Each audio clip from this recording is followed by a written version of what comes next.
آپ کی ذمہ داری ہے. اس کو کہتے ہیں کانسنٹریٹڈ ایفرٹس، یعنی آپ سوچے سمجھے منصوبے کے تحت مسلسل جدوجہد اور کوشش کریں کہ بچے کی تربیت صحیح ہو. اور قرآن مجید میں اور حدیث میں والدین کے تعلق سے بے شمار حکم دیے گئے ہیں. والدین کے ساتھ کس طرح سے سلوک کیا جائے، اس کے احکامات قرآن مجید میں حدیث میں بے شمار احکامات موجود ہیں. اسی وجہ سے آج بھی دیکھتے ہیں کہ اس گئے گزرے دور میں بھی آپ یہاں دیکھیں گلف کنٹریز میں والدین کا لحاظ رکھا جاتا ہے، بر الوالدین کا لحاظ رکھا جاتا ہے. آپ دیکھتے ہیں کہ لوگ والدین کی قدر کرتے ہیں اور ہمیشہ ویکینڈز میں جمعہ اور ہفتے کے دن والدین کے ساتھ گزارتے ہیں. اس طرح کا ایک ماحول ہے. جبکہ مغربی دنیا میں آج بھی والدین پریشان ہیں، والدین کی قدر نہیں کی جاتی، اس لیے کہ اسلامی احکامات اس گئے گزرے دور میں بھی جب ان کے سامنے پیش کیا جاتا ہے تو والدین کی وہ قدر پہچانتے ہیں. قرآن مجید میں بے شمار احکامات ہیں. یہ ایسے ہی بچوں تک نہیں پہنچتا، اس کو پہنچانے کی ضرورت ہے. خود پہنچائیں، دوسروں کے ذریعے سے پہنچائیں، یا ایسے تعلیم و تربیت کا انتظام کریں کہ بچے ان تعلیمات کو پڑھیں.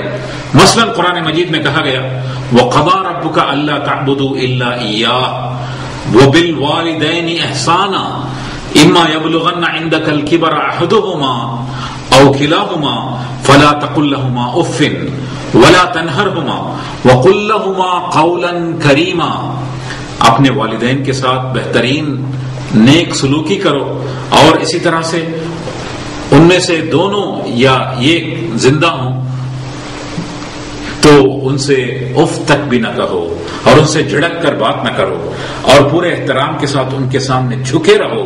یہ تعلیمات ہیں. یہ تعلیمات کیسے بچوں تک پہنچتی ہیں؟ جب آپ اس کا انتظام کرتے ہیں. اور اسی طرح سے حضور اکرم صلی اللہ علیہ وسلم کے بے شمار حدیثیں ہیں. تو یہ ایک حدیث مثلا حضور اکرم صلی اللہ علیہ وسلم سے پوچھا گیا کہ سب سے بہترین عمل کون سا ہے، تو حضور اکرم صلی اللہ علیہ وسلم نے فرمایا کہ الصلاۃ علی وقتها، اپنے وقت میں نماز پڑھنا. اس کے بعد حضور اکرم صلی اللہ علیہ وسلم نے پوچھا گیا کہ اس کے بعد کون سا ہے، تو حضور اکرم صلی اللہ علیہ وسلم نے فرمایا کہ اس کے بعد سب سے بہترین عمل بر الوالدین، یعنی والدین کے ساتھ نیک سلوکی کرنا ہے. اس کے بعد کون سا عمل بہتر ہے، تو حضور اکرم صلی اللہ علیہ وسلم نے فرمایا کہ الجہاد فی سبیل اللہ، اللہ کی راہ میں جہاد کرنا، یعنی والدین کی خدمت، والدین کے ساتھ نیک سلوکی کرنا، یہ جہاد سے بھی زیادہ اہم کام ہے. اس کی مثالیں بھی حضور اکرم صلی اللہ علیہ وسلم نے پیش کی. جب لوگ جہاد کے لیے آئے تو حضور اکرم صلی اللہ علیہ وسلم نے کئی مرتبہ ان لوگوں کو واپس بھیجا جن کے والدین بڑھاپے میں تھے، ان کو ان کی ضرورت تھی، ان کو اپنے بچوں کی خدمت کی ضرورت تھی. تو انہوں نے میدان جنگ میں بھیجنے کی بجائے اپنے والدین کے پاس بھیجا کہ پہلے وہاں سے آؤ، ان کو فارغ کرو، ان کی خدمت کرو. یہ جہاد فی سبیل اللہ سے بھی زیادہ اہم ہے. تو اس سے ہمیں معلوم پڑتا ہے کہ یہ تعلیمات حضور اکرم صلی اللہ علیہ وسلم نے ہمیں دی ہیں، تو ان تعلیمات کا ہم پاس و لحاظ رکھیں.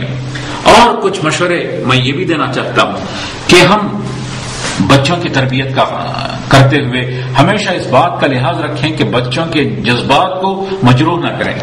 ان کو اگر جھڑکنا بھی ہو، ان کی اصلاح بھی کرنا ہو تو سب کے سامنے، گھر میں بیٹھے ہوئے ہیں، رشتہ دار ہیں، مہمان آئے ہوئے ہیں، ایسے ماحول میں بچوں سے جھڑک کر بات نہ کریں.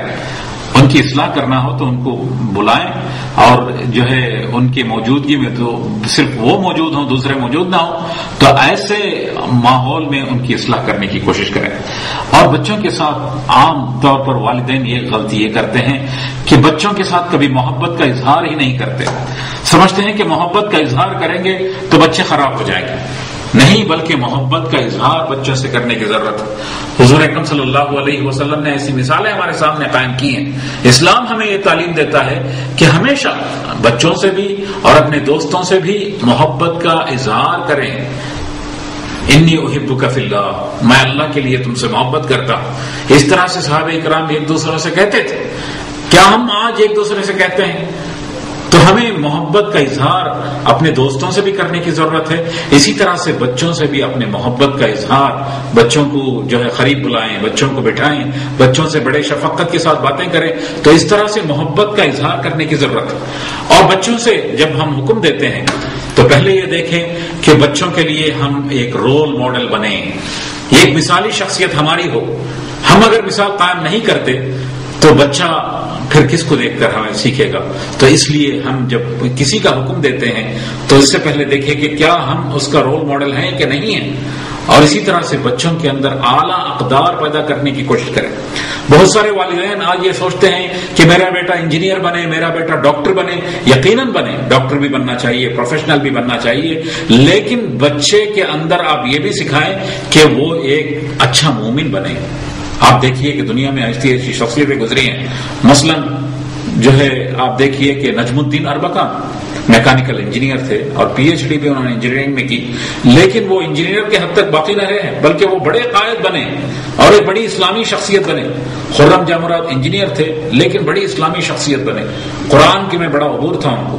تو اس طرح سے بچوں کے اندر ایسی شخصیت بنانے کی کوشش کریں کہ وہ صرف پروفیشنل ہی نہ بنے بلکہ اس سے آگے بڑھیں، اور اللہ تبارک و تعالیٰ کے ساتھ ہماری جو ذمہ داری ہے، اللہ تبارک و تعالیٰ کے ساتھ جو ہمارا عہد ہے، اس کو پہچاننے والا مسلم بنے۔ اس طرح سے ہم بچوں کو تربیت کریں۔ ایک اور اہم ترین بات یہ ہے کہ آج کے ماحول میں چونکہ کام میں اور مختلف ذمہ داریوں کی وجہ سے لوگوں کا بڑا ذہنی تناؤ ہوتا ہے، بڑا دباؤ ہوتا ہے۔ اس ذہنی تناؤ اور دباؤ کو ہم گھر میں آ کر دور کرنے کی کوشش کرتے ہیں، بیوی بچوں سے پورا غصہ اتارتے ہیں اور گھروں کو ہم سٹریس ریلیز کا مرکز بنانے کی کوشش کرتے ہیں۔ اس کی وجہ سے بچوں کے اندر چڑچڑاپن پیدا ہوتا ہے۔ تو اس لیے کہ بچوں ہمیں گھر کو محبت کا مرکز بنانے کی ضرورت ہے، محبت کے ماحول کو گھر میں اندر پیدا کرنے کی ضرورت ہے۔ اور اسی طرح سے ایک اور اہم ترین بات یہ ہے کہ بچوں کی بنیادی صلاحیتوں کو ہم پہچانیں اور ان بنیادی صلاحیتوں میں بچوں کو آگے بڑھانے کی ہم کوشش کریں۔ حضور اکرم صلی اللہ علیہ وسلم کے طریقے تربیت یہ تھا کہ حضور اکرم صلی اللہ علیہ وسلم لوگوں کے کور کمپیٹنسیز کو پہچانتے تھے۔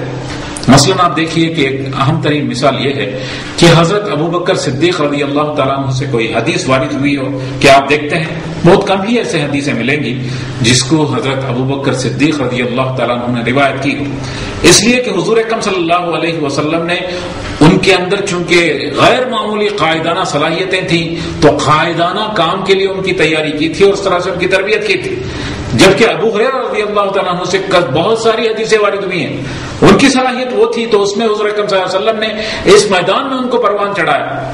تو آج ہم دیکھتے ہیں کہ ایپٹیٹیوڈ ٹیسٹنگ اور اس طرح کی بہت ساری چیزیں ہیں جس کی وجہ سے ہم بچوں کے اندر جو بنیادی صلاحیتیں ہیں اس کو پرکھنے کی کوشش کرتے ہیں۔ تو والدین کی ذمہ داری ہے کہ وہ دیکھنے کی کوشش کریں کہ کون سی ایسی صلاحیتیں ہیں جس میں بچے کو آگے بڑھایا جا سکتا ہے، تو ایسی صلاحیتوں میں بچوں کو آگے بڑھانے کی کوشش کرنا چاہیے۔ اور آخری بات میں جو کہنا چاہتا ہوں وہ یہ ہے کہ ان تمام کوششوں کے بعد، ان تمام محنتوں کے بعد جس پر ہمارا انحصار ہو سکتا ہے وہ اللہ تبارک و تعالیٰ سے بچوں کی اصلاح کی خاطر دعا کرنا ہے۔ قرآن مجید میں اہل ایمان کی صفات کو بیان کرتے ہوئے مختلف چیزیں بیان فرما دی گئی، اس میں سے ایک صفت یہ ہے کہ والذین یقولون ربنا هب لنا من ازواجنا وذریاتنا قرۃ اعین وجعلنا للمتقین اماما۔ اے اللہ تبارک و تعالی ہماری اولاد میں اور ہمارے ازواج میں ہمارے لیے آنکھوں کی ٹھنڈک کا سامان پیدا کر اور ہمیں متقین کا امام بنا۔ تو یہ دیکھیے کہ ایک بہترین دعا ہے کہ والدین جو ہے بچوں کے اصلاح کے لیے دعائیں بھی کرتے رہیں۔ آج کے اس دور میں جس بات پر تمام کوششوں کے بعد جس بات پر ہم انحصار کر سکتے ہیں وہ ہے دعا، اور دعا کرتے رہیں، محنت کرتے رہیں، کوشش کرتے رہیں، فکر مندی آپ کی ہو بچوں کی اصلاح کے خاطر، لیکن آپ کا انحصار دعا سے ہو، اور دعا بھی کریں کہ اللہ تبارک و تعالی ہمارے بچوں کی اصلاح فرمائیں۔ اللہ تبارک و تعالی سے دعا ہے کہ کہی ہوئی باتوں پر عمل کرنے کی توفیق مجھے بھی اور ہم تمام کو بھی عطا فرمائیں۔ وآخر دعوانا الحمدللہ رب العالمین۔